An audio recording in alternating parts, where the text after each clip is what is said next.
आज बिहार की राजनीति में कुछ ऐसा हो रहा है जिसने सत्ता के गलियारों में हलचल मचा दी है। एक तरफ एनडीए दावा कर रहा है उसके सभी 202 विधायक वोट डाल चुके हैं और दूसरी तरफ खबर आ रही कि राजद कांग्रेस के कुछ विधायक नॉट रीचेबल हो गए हैं। सवाल ये है, क्या ये सिर्फ एक संयोग है या फिर राज्यसभा चुनाव के बहाने बिहार में कोई बड़ा राजनीतिक खेल शुरू हो गया?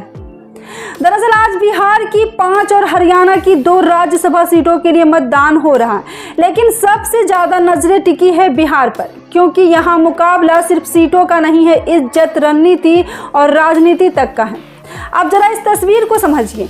एनडीए का दावा है उसके 202 विधायक वोट डालने पहुंच गए, मतलब पूरी ताकत, पूरी एकजुटता के साथ। लेकिन उधर इंडिया गठबंधन यानी राजद और कांग्रेस के खेमे से खबर आ रही है कुछ विधायक अचानक नॉट रीचेबल हो गए।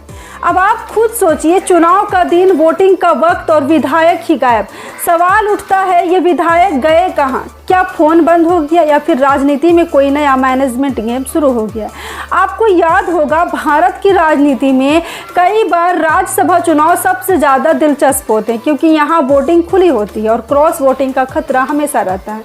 अब यहीं से कहानी दिलचस्प हो जाती है। अगर इंडिया गठबंधन के विधायक सच में गायब है तो क्या इसका मतलब है कि सत्ता पक्ष ने कोई बड़ी चाल चल दी है, या फिर क्या विपक्ष के अंदर ही सब कुछ ठीक नहीं चल रहा? और सबसे बड़ा सवाल, क्या लोकतंत्र में विधायक सच में इतने नॉट रीचेबल हो सकते हैं?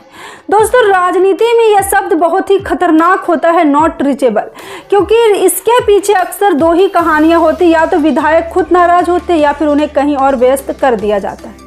अब आप समझ रहे हैं ना मैं किस तरफ इशारा कर रही हूँ। बिहार की राजनीति वैसे भी हमेशा से ड्रामा और रणनीति का मैदान रही। कभी अचानक सरकार बदल जाती, कभी दोस्त दुश्मन बन जाते हैं और कभी दुश्मन अचानक दोस्त बन जाते हैं। तो क्या इस राज्यसभा चुनाव में भी कोई राजनीतिक ट्विस्ट आने वाला है? और जरा हरियाणा पर भी नजर डालिए। यहाँ सिर्फ 2 सीटों के लिए वोटिंग हो रही है, लेकिन राजनीतिक गणित यहाँ भी उतना ही दिलचस्प है, क्योंकि राज्यसभा की हर सीट दिल्ली की राजनीति को भी प्रभावित करती है।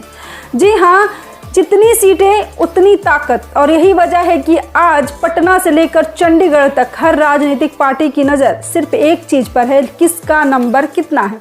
लेकिन यहाँ एक और बड़ा सवाल उठता है, क्या राज्यसभा चुनाव सिर्फ गणित का खेल बनकर रह जाएगा, जहां जनता का सीधा वोट नहीं बल्कि विधायकों का वोट तय करता है कि देश की संसद में कौन जाएगा? और जब विधायक ही नॉट रीचेबल होने लगे तो लोकतंत्र की पारदर्शिता पर सवाल उठना स्वाभाविक है।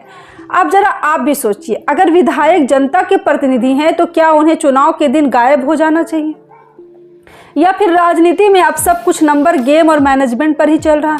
दोस्तों, बिहार की राजनीति में हर चुनाव एक नई कहानी लिखता है, और आज का राज्यसभा चुनाव 2026 भी शायद ऐसे ही कहानी लिखने वाला है। हो सकता है शाम तक सब कुछ साफ हो जाए, और यह भी हो सकता है कि नतीजे आने के बाद कोई बड़ा राजनीतिक धमाका हो जाए, क्योंकि भारतीय राजनीति में एक बात हमेशा सच रहती है, जो दिख रहा होता है कहानी अक्सर उससे कहीं ज़्यादा बड़ी होती है। लेकिन मैं आपसे पूछना चाहती हूँ, क्या आपको लगता है कि इस चुनाव में क्रॉस वोटिंग हो सकती है? क्या सच में कुछ विधायक नॉट रीचेबल है, या फिर ये सिर्फ राजनीतिक रणनीति है? नीचे कमेंट में जरूर बताइए, आपकी राय जानना बहुत ही ज़रूरी है। अगर आपको राजनीति की ऐसे ही सीधी, बेबाक, बिना घुमाए फिराए खबरें पसंद है तो वीडियो को लाइक ज़रूर करें, अपने दोस्तों के साथ शेयर कीजिए ताकि उन्हें भी पता चले कि बिहार की राजनीति में आज क्या चल रहा है। और अगर आप चाहते हैं कि हम ऐसे ही राजनीति की अंदर की कहानी आपको बताते रहे तो चैनल को सब्सक्राइब करना मत भूलिए, क्योंकि यहाँ खबर सिर्फ बताई नहीं जाती है, खबर के पीछे की सच्चाई भी पूछी जाती है।